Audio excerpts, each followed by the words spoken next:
이스카 팩이라고 하는 분이 쓴 책 중에 아직도 가야 할 길이라고 하는 그런 책이 있습니다. 그분은 그 책에서 이런 말을 했습니다. 삶은 문제와 고통의 연속이다. 그러나 그 문제와 고통을 수용하고 받아들이면, 그것을 피하지 않고 맞서면 고통이 되지 않고 맞설 수 있다. 그런데 우리들 대부분은 두려워하면서 문제를 피하려고 합니다. 그래서 고통에 함몰된다는 것입니다.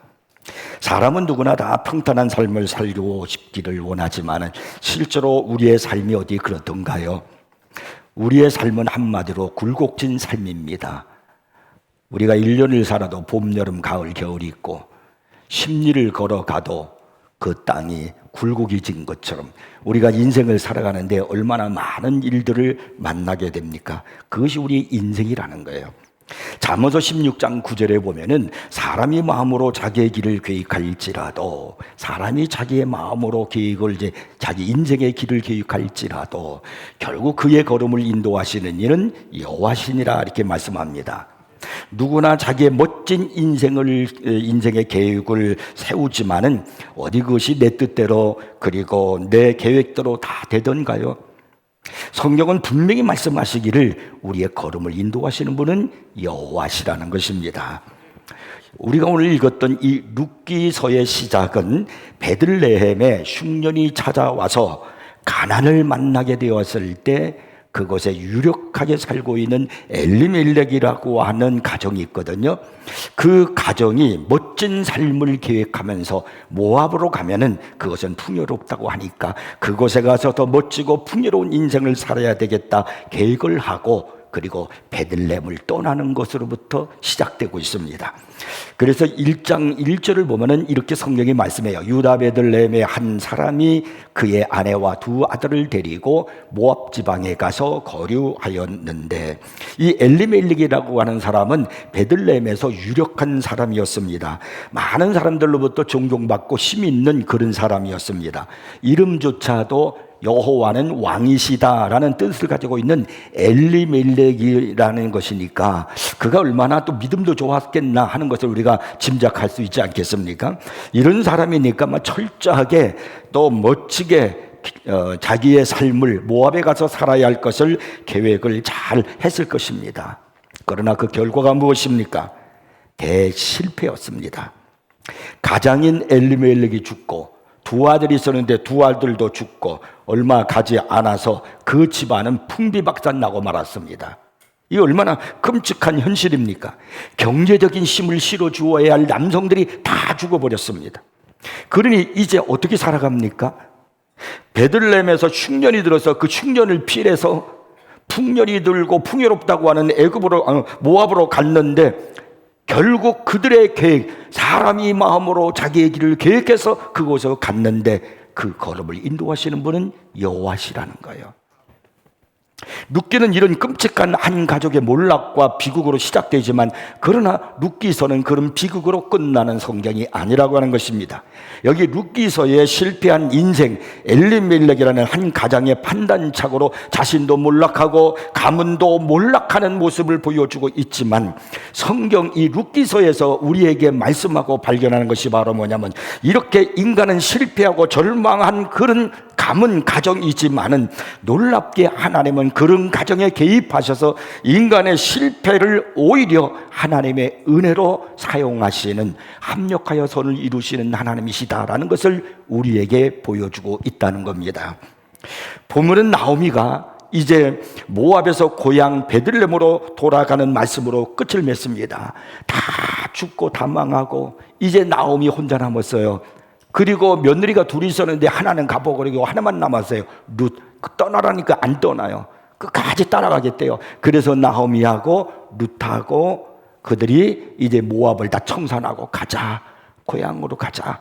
그래서 베들레헴으로 가는 것으로 이 룻기서 1장이 끝납니다. 그게 22절이에요. 그 22절 끝에 보면은, 맨 끝에 보면 이렇게 말씀해요. 그들이 보리 추수 시작할 때에 베들레헴에 이르렀더라. 언제 베들레헴에 이르렀다고요? 보리 추수 시작할 때. 그러니까 지금으로 말하면 맥추예요. 맥추절. 여기서 중요한 것은 나오미가 모압에서 다시 고향으로 돌아오려고 하는 그 결심을 할 때가 언제였느냐라는 겁니다.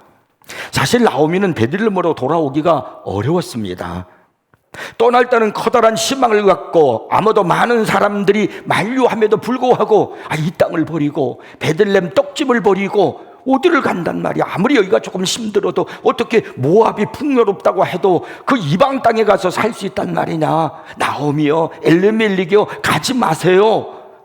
여기 떡집, 이 교회 여기서 그냥 삽시다. 우리 여기서 같이 기도하고 하나님을 의지하고 하나님이 주실 때를 기다립시다 라고 만류했지만, 그럼에도 불구하고 모압이 지금 크게 풍년이 들어서 풍요롭다는 말을 듣고서 엘리멜렉이 그 꿈을 갖고 그리고 모압으로 갔습니다. 그런데 지금의 현실은 너무나 비참합니다. 남편도 죽고 두 아들도 죽고 이제 두 며느리만 남았는데, 큰 며느리 오르바는 자신의 고향으로 돌아갔습니다. 아무것도 없습니다. 처절합니다. 이런 상황에서 어떻게 고향으로 돌아갈 수 있겠습니까? 무슨 낯으로 사람들을 만나고 얼굴을 볼 수 있겠습니까? 실제로 이 나오미가 룻을 데리고 고향으로 갑니다. 그래서 고향으로 돌아왔을 때 사람들이 금방 알아봤어요. 지금 나오미가 아니냐. 그러자 막 사람들이 마을에서 막 뛰쳐나와가지고 10년 만에 막 돌아온 그들을 보고 막 떠들썩하기 시작하는 겁니다. 그 오늘 20절에 그 사실을 성경이 기록하고 있어요. 나를 나오미라 부르지 말고 나를 마라라 부르라. 이런 전능자가 나를 심히 괴롭게 하셨음이니라. 사람들이 나오미가 왔다라고 그랬더니 나오미가 하는 말이 나를 나오미라 부르지 말라는 거예요. 이 나오미라는 이름의 뜻은요, 기쁘다, 희락 이런 의미가 있거든요. 그 나는 희락이 아니라는 건 난 기쁘지 않다는 거예요. 나를 나오미라 부르지 말고 마라라 부르라는 거예요. 마라가 뭐냐면 고통, 고난, 쓰다 그런 의미를 지니고 있습니다. 그런데도 나오미는요, 베들레헴으로 돌아갈 결심을 했다는 것이 중요합니다. 그리고 나오미와 롯이 그곳에 들어가서 회복이 되었습니다. 그때가 언제였는가? 맥추절이었다는 겁니다. 회복도 그냥 회복이 된 것이 아니라 인생 최고의 회복이 되어서요, 룻은 베들레헴의 당시 유력자인 보아스라는 사람과 결혼하게 되었고, 나오미는 룻이 낳은 아들을 안으면서 노년의 행복을 누리는 거예요. 사람들이 그 아들을 안고 있는 나오미를 바라보면서 이렇게 말을 해요. 룻기서 4장 15절에요. 이는 내 생명의 회복자이며 내 노년의 봉양자라. 곧 너를 사랑하며 7 아들보다 귀한 내 며느리가 낳은 자로다 하니라. 그래, 이 나오미가 그 아들을, 룻이 낳은 아들을 안고 행복하는 거예요. 사람들이 그렇게 축복을 해주고 있어요. 룻이 낳은 이 아이, 지금 이 베들레헴에 돌아와서 룻이 낳은 아이, 이가 누구냐? 이게 다윗의 조상입니다. 룻기서는요, 이런 말씀으로 끝납니다. 룻기서 4장 21절 22절에 보면은 그 성경이 기록하고 있습니다. 보아스는, 그 보아스가 룻과 결혼한 남자가 오벳을 낳고, 오벳은 이새를 낳고, 이새는 다윗을 낳았더라. 그러니까 룻이 누구냐면 다윗의 할머니였습니다. 이 얼마나 놀라운 은혜입니까? 완전히 밑바닥까지 내려갔던 사람이 가장 높은 자리로 올라갔습니다. 이런 회복이 여러분에게도 있기를 바랍니다. 그렇다면 어떻게 최악의 절망 속에서도 나오미가 베들레헴으로 돌아갈 결단의 용기를 가질 수 있었을까요? 오늘 우리에게 중요한 것은 맥추절을 맞이한 우리들에게 이 결단이 필요한 거야. 그러면 어떻게 해서 최악의 자리에서 최고의 회복의 자리로 바뀌는 인생이 될 수 있었을까? 그들의 결단은 무엇인가? 첫째가 바로 뭐냐면 남았더라의 은혜를 알았기 때문입니다. 보통 사람들은요, 나오미처럼 남편이 죽고 두 아들이 죽고 그러면요, 인생을 비관합니다. 그래서요, 스스로 목숨을 끊는 경우가 많습니다. 그런데 나오미는 이렇게 최악의 절망 속에서도 돌아갈 결단을 합니다. 그 이유가 뭐냐면 나오미는 남았더라의 은혜를 알았기 때문입니다. 3절에 보면은요, 나오미의 남편 엘리멜렉이 죽고 나오미와 그의 두 아들이 남았으며 라고 그렇게 말씀하고 있죠. 나오미가 두 아들을 데리고 네 식구가 같이 베들레헴에서 모압으로 왔단 말이에요. 근데 나오미의 남편 엘리멜렉이 죽었어요. 두 아들만 남았어요. 얼마나 절망이 되겠어요. 보통 이렇게 되면 남편에 대한 과부가 됐잖아. 이제 두 아들을 키워야 되는데, 여기서 나오미는 절망할 수 있었을 거예요. 그런데 나오미는 그런 상황 속에서 절망하지 않았어요. 성경은 뭐라 그러냐면요, 두 아들이 남았으며, 그렇게 말씀하고 있습니다. 그런 상황에서 이 나오미는 두 아들을 그 모압에 있는 여인과 결혼을 하도록 했습니다. 그래서 아내를 맞이하게 했어요. 그것은 남은 아들로 하여금 다시 일어날 수 있는 하나님의 은혜를 생각했기 때문입니다. 4절을 보십시오. 그들은 모압 여자 중에서 그들의 아내를 맞이하는데 하나의 이름은 오르바요, 하나의 이름은 루시더라. 근데 그 다음이 더 놀라워요. 5절에 보면은 이렇게 말씀해요. 그들이 거기에 거주한 지 10년쯤에 말년과 기련, 큰아들과 작은 아들이 두 아들이 다 죽고 그 여인은 두 아들과 남편 뒤에 남았더라. 그러니까 다 죽었어요. 자기 남편도 죽고 이제 두 아들도 죽고 남은 건 뭐 두 며느리밖에 없는 거예요. 근데 성경은 남았더라라고 또 기록을 하고 있어요.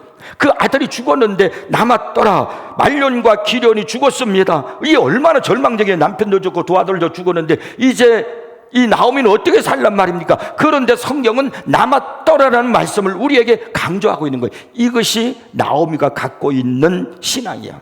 남았더라의 은혜를 아는 거예요. 두 며느리가 지금 남았단 말이에요. 하나님은 절박하고 절망적인 그런 순간 속에서도 이 남았더라의 은혜를 우리에게 베풀어 주시는 분이십니다. 철저하게 망하고 이젠 끝났다, 우리의 상황 앞에는 이제 무엇도 할 수가 없다, 이런 상황이 펼쳐진다 할지라도 하나님은 희망의 씨앗을 다시 소생할 수 있는 불씨를 우리에게 허락하시는 좋으신 하나님이심을 믿으시기 바랍니다. 당신의 백성들을 결코 완전히 망하게 하지 않습니다. 하나님은 하갈을 위하여 샘물을 남겨두셨고요, 하나님은 요나를 위하여 물고기를 준비해 두셨고요, 하나님은 엘리야를 위하여 바르게 무릎 꿇지 아니하는 7,000명의 사람을 남겨두었습니다. 하박국서를 여러분 읽어보세요. 하박국 시대 때의 그의 삶의 모습은 너무나 비참했습니다. 바벨론이 쳐들어오기 때문에 이제 그들에게 남을 것은 아무것도 없습니다.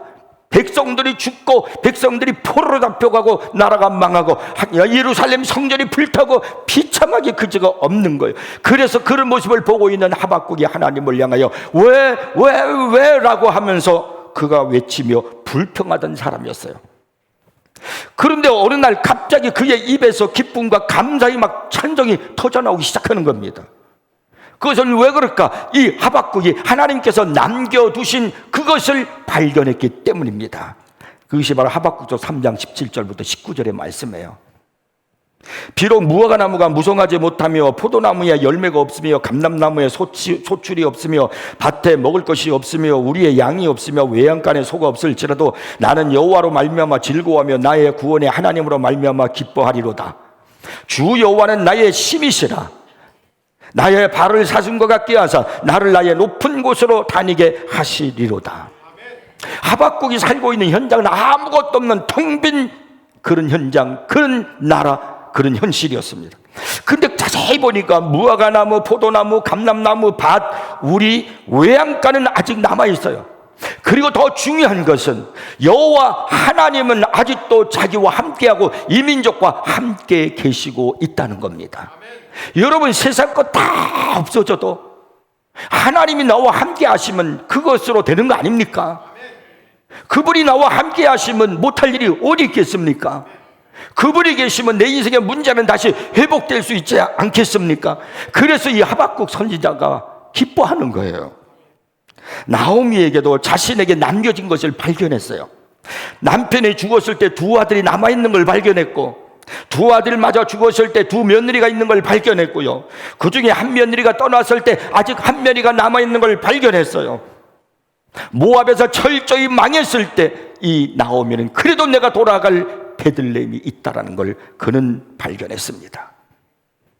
지금 여러분은 어떤 처지에 놓여 있습니까? 모든 것이 여러분 곁을 다 떠나가 버렸습니까? 그래서 아무것도 없는 허벌판에서 영영 생명을 끊어버리고 그만 삶을 포기하고 싶은 그런 현실에 처해 있습니까?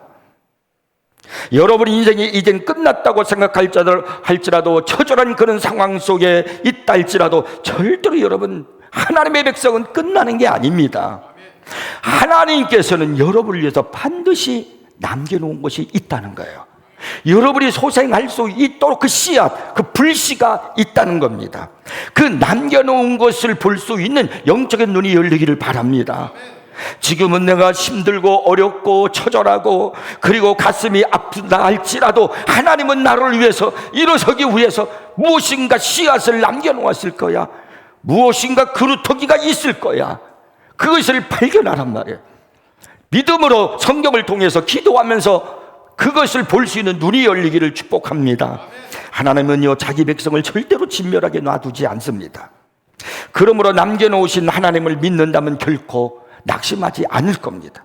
오히려 고난의 현장에서 은혜의 씨앗을 남겨놓으신 그분을 바라보면서 찬양하고 감사하지 않을 수가 없을 거예요. 그것이 나오미가 다시 돌아오게 되는 첫 번째 결단의 비결이에요. 두 번째는요, 희망의 소식을 들었기 때문입니다. 1장 6절을 보면 하나님께서 자기 백성을 돌보시사 그들에게 양식을 주셨다는 소문을 이 나오미가 듣게 됩니다. 여기서 한 가지 짚고 넘어갈 것이 있습니다. 하나님은 왜 남편을 믿고 모압까지 따라간 나오미에게 직접 나타나 말씀하시지 않고 소문만 들려주셨을까요? 야단치거나 꾸짖음으로 깨우쳐 주시지는 왜 않았을까요? 여기에 하나님의 깊은 뜻과 섭리와 은혜가 사랑이 담겨 있다는 겁니다. 만약에 직접 하나님께서 나오미에게 나타나서 책망하셨다면 그는 마음속에 용기와 힘도 얻을 수가 없고 기쁨도 잃어버렸을 겁니다. 기쁨은커녕 그냥 죄책감에 몸둘 바를 몰랐을 것입니다. 그녀 자신도 지금요 깨닫고 있었을 거예요. 내가 왜 베들레헴을 떠났을까? 떡집인 그 성전을 내가 왜 떠났을까? 그냥 거기에서 힘들어도 머무르고 하나님과 함께하고 내 백성과 함께하고 있어야 되는데 잠시 어려움 때문에 내가 왜 떠났을까? 후회하고 있었을 거예요. 근데 주님이 하나님이 직접 찾아와서 꾸지람을 한다면 나오미가 어떻게 고개를 들 수 있겠습니까? 더 좌절해버리고 더 엎어지고 말았을지도 몰라요. 하나님은요, 이 나오미의 마지막 자존심을 건드리시지 않습니다. 하나님은요, 우리의 자존감을 얼마나 귀하게 여기시는지 몰라요. 세상은 우리를 팍팍 짓밟아 버릴지는 몰라도, 마귀는 계속해서 우리를 짓밟으려고 올지는 몰라도, 우리 주님은 우리의 자존감을 높여주시기 위해서 이 땅에 오시고 그리고 바람을 불게 하시는 분이에요. 그래서 우리 하나님은 나오미의 자존심을 건드리지 않고, 그래서 스스로 결단하고 돌아올 수 있도록 그에게 소문의 바람의 그 향기를 소문을 통해서 들리게 하시는 겁니다. 이것이 나오미를 향한 하나님의 은혜고 오늘 우리를 향한 하나님의 사랑입니다. 우리는 때때로 하나님의 나타나기를 기다리실 때가 있어요. 그러나 매번 나타나서도 하나님께서 말씀하신다면 우리는 책망 들을 수밖에 없어요. 그러면 우리가 책망만 듣는다면 어떻게 살아가겠습니까? 그래서 직접 나타나시지 않는 것도 하나님의 한 은혜의 방편임을 아십시오. 하나님은 이런 방법으로 당신의 자녀들을 다루실 때가 참 많으십니다. 누가복음 15장을 보면 탕자 이야기가 나오죠. 이 탕자는 아버지에게 있는 그 자기에게 돌아올 유산을 빼앗듯이 해가지고 먼 나라로 가버렸습니다. 이제 내가 마음껏 내 계획대로 내 생각대로 이제 살아보겠다는 거예요. 그러나 그것이 자기 뜻대로 자기 생각대로 되던가요? 될 줄 알았지요. 결국은 그는 거기서 자기 재산을 다 통질하고 그리고 자기와 함께 하겠다는 친구들도 다 떠나고 먹을 것이 없습니다. 그곳에 흉년이 들었습니다. 배고픕니다. 견딜 수가 없어요. 그래서 돼지가 먹는 주염 열매로 자기의 굶주린 배를 채우고 있었습니다. 그러나 아버지는요, 이 탕자의 모습을 너무나도 잘 알고 있습니다. 그가 어떤 고생을 하고 있는지도 알고 있습니다. 그러나 아버지는 찾아가지 않았어요. 문 밖에 서서 아들이 돌아오기만을 기다리고 있을 뿐입니다. 그분의 아들이 어떤 형편으로 살고 있는지 알지만 가출한 자식을 찾아가서 잡아 끌고 돌아오려고 하지 않으셨습니다. 아들을 사랑하기 때문에 그 아들의 마지막 자존심을 지켜주고 싶었던 겁니다. 스스로 깨닫고 반성하고 돌아오게 만드시는 것이 우리 하나님이에요. 그래서 여러분 누가복음 15장 17절 18절에 보면은 그 사실을 우리가 발견할 수 있어요. 내 아버지께서는 지금 탕자가 돼지 주염 열매를 먹으면서 생각하는 거예요. 내 아버지께서는 양식이 풍족한 품꾼이 얼마나 많은가. 참 그 품꾼들도 양식이 풍족해서 잘 먹고 산다는 거예요. 근데 나는 여기서 줄여 죽는구나. 그러면서 깨닫는 거. 내가 일어나 스스로 내가 일어나 아버지께로 가자. 이 탕자를 향한 아버지의 깊은 배려와 아들의 마지막 자존감을 건드리지 아니하고 돌아오게 만들려는 아버지의 사랑, 깊은 사랑이 담겨 있는 거예요. 하나님은요, 모압 땅에 사는 이 나오미에게도 이런 역사를 하는 거예요. 직접 찾아오시지 않았어요. 하나님이 오셔서 나오미를 보고 그거 봐라 꼴 좋다. 베들레헴을 떠나더니 베들레헴이 흉년이 좀 들었다고 어렵다고 해서 아버지 집을 떠나, 떡집을 떠나, 그리고 이방인의 집은 모압으로 가. 그래서 잘 됐더냐? 남편 죽고 두 아들 죽고 내 집안 풍비박살 났지 않았냐? 그래도 몰라, 깨달았어, 빨리 돌아와라. 이렇게 책망하시며 호통칠 수도 있는데도 하나님은 그렇게 하시지 않으셨어요. 나오미에게 헐기들게 바라보시면서 바람결에 소문을 들려주시게 하는 겁니다. 그래서 나오미가 소문을 듣게 만드는 거예요. 여호와에 관한 소문을 듣게 만들어요. 유다에 관한 소문을 듣게 만들어요. 바로 베들레헴에 풍년이 들고 양식이 곡식이 많다는 그런 소문을 이 나오미로 하여금 듣게 만드는 겁니다. 이것이 하나님의 자비하심과 긍휼하심이에요. 이 소문을 듣고 나오미가 스스로 결단하도록 만드는 겁니다. 그리고 나오미가 그 소문 속에서 스스로 돌아가자, 내 아버지 집으로 베들레헴으로 돌아가자 하고 그가 결단하고 돌아왔을 때 결국 이런 은혜와 축복을 받게 되었다고 느끼도록 만드는 거예요. 사실 작업은 하나님이 다 이렇게 해놓으셨지만은 축복은 이미 나오미가 받도록 하나님이 그렇게 준비해 놓으신 거예요. 이게 하나님의 사랑입니다. 이 나오미가 어떤 소문을 들었는가 6절을 보시면 좀 더 자세히 알 수 있어요. 그 여인이 모압 지방에서 여호와께서 자기 백성을 돌보시사, 먼 모압 지방에서 자기 백성 이스라엘 백성 베들레헴 백성을 돌보시사 그들에게 양식을 주셨담을 듣고 거기까지 들려왔어요. 소문이. 이에 두 며느리와 함께 일어나 모압 지방에서 돌아오려 하여. 나오미는 모압에서 고향 베들레헴에서 풍년이 들었다는 소식을 들었어요. 이 소식을 듣고 나오미는 베들레헴으로 돌아가는 믿음의 행동이 일어나기 시작하는 겁니다. 오늘도 하나님은요, 우리로 하여금 하나님의 말씀을 듣고 소망을 갖기를 원하십니다. 여러분이 살고 있는 현실이 어떻다 할지라도 내 삶의 모습이 너무나도 어렵고 가시밭길을 내가 지금 걷고 있다 할지라도 여러분이 하셔야 할 일이 뭐냐면 하나님의 말씀을 듣는 겁니다. 오셔서 들으세요. 이 시간마다 들으시고 성경을 펼치시고 들으세요. 그리고 답답할 때 하나님을 찬양하시고 기도하십시오. 그래서 여러분 듣는 자가 복이 있는 겁니다. 오늘 하나님은 나오미와 룻이 맥추절을 통해서 돌아오고 그리고 회복되었던 그 은혜가 우리들에게도 있기를 원하십니다. 그 은혜는 듣는 자에게 나타나는 거예요. 듣는 여러분이 되길 축복합니다. 그 다음에 세 번째는요, 나오미가 베들레헴으로 돌아올 때가 맥주의 절기였다는 겁니다. 베들레헴으로 돌아온 나오미의 모습을 오늘 본문은 이렇게 끝나죠. 22절이요. 처음부터 이제 읽어볼게요. 22절. 나오미가 모압 지방에서 그의 며느리 모압 여인 룻과 함께 돌아왔는데 그들이 보리 추수 시작할 때에 베들레헴에 이르렀더라. 보리 추수 시작할 때 맥추절의 계절에 돌아왔다. 이것은 대단한 하나님의 계시요 은혜입니다. 하나님께서 우리에게 무엇을 말씀하시려고 하는가? 실패의 인생이었던, 완전히 처절하고 밑바닥까지 내려갔던 인생이었던 나오미와 룻이 언제 돌아왔는가? 맥추절이에요. 맥추절에 돌아옴으로 그들이 인생이 회복됐다는 겁니다. 저는 오늘 이 맥추절을 맞이해서 여러분의 인생이, 여러분의 삶에, 여러분의 직업이, 여러분의 사업이 모든 것이 다 회복되는 은혜가 있기를 주의 이름으로 축복합니다. 여러분, 이 맥추절이라는 거 얼마나 중요한 줄 아십니까?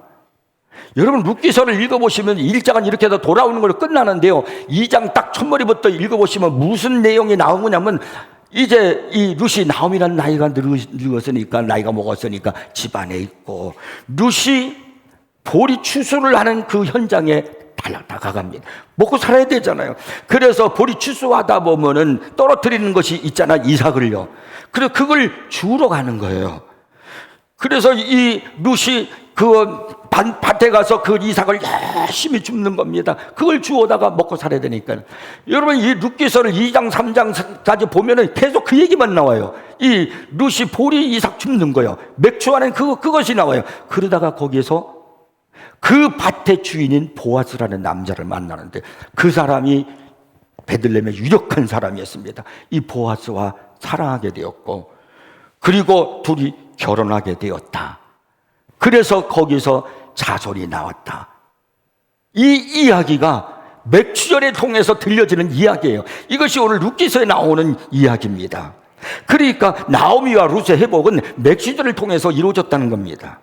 자기 소유의 땅 한 평도 없는 그 현장에서 그녀는 남들이 추수한 뒤 버려진 보리 이삭, 여기저기 뜨문뜨문 있는 그 보리 이삭을 줍는 겁니다. 이 얼마나 한심하고 초라하게 짝이 없습니까? 줍는 것도 변변치 않고 얼마나 자존심 상하는 볼품없는 모습입니까? 그럼에도 그녀는요, 그 일에 최선을 다합니다. 일꾼들이 추수한 다음에 어쩌다 떨어뜨린 그 이삭을 줍는 일이었지만은 그 일을 좀 창피할 수도 있지만은 창피하다 생각하지 않냐고 헌신의 힘을 다해서 그 일을 하는 거예요. 근데 보아스가 어느 날 자기 밭에 와 보니까 모르는 여인이, 알 수 없는 여인이 이삭을 줍고 있는 거예요. 그래서 자기 사환에게 물어봤습니다. 내가 못 보던 여인인데 저 여인은 누구냐? 그랬더니 사환이 이제 이렇게 보아스에게, 주인에게 말합니다. 그것이 룻기서 2장 7절이에요. 그의 말이 나로 배는 자를 따라 단 사이에서 이삭을 줍게 하소서 하였고, 아침부터 와서는 잠시 집에서 쉰 외에 지금까지 계속하는 중이니이다. 쉬지 않고 일하는 여인이라는 거예요. 나오미의 며느리이고 모압 여인이라는 거예요. 룻은 기막힌 신세였지만은요, 그녀는요, 자신의 신세를 불평하지 않고 자신에게 펼쳐진 삶의 현장에서 최선을 다해서 부지런히 일을 하는 겁니다. 이렇게 하나님의 은혜를 힘입은 룻이 최선을 다하게 될 때 보아스를 만나게 해주셨어요. 영적으로 그 보아스는 우리 주 예수 그리스도예요. 돌아오는 자에게 하나님은 보아스를 만나게 해주십니다. 그리고 그 사람의 사랑을 힘입어서 모든 것이 회복되는 은혜가 있는 겁니다. 룻기서 4장 14절 읽어보겠습니다. 여인들이 나오미에게 이르되 찬송할지로다. 여호와께서 오늘 내게 기업 물을 자가 없게 하지 아니하셨도다. 이 아이의 이름이 이스라엘 중에 유명하게 되기를 원하노라.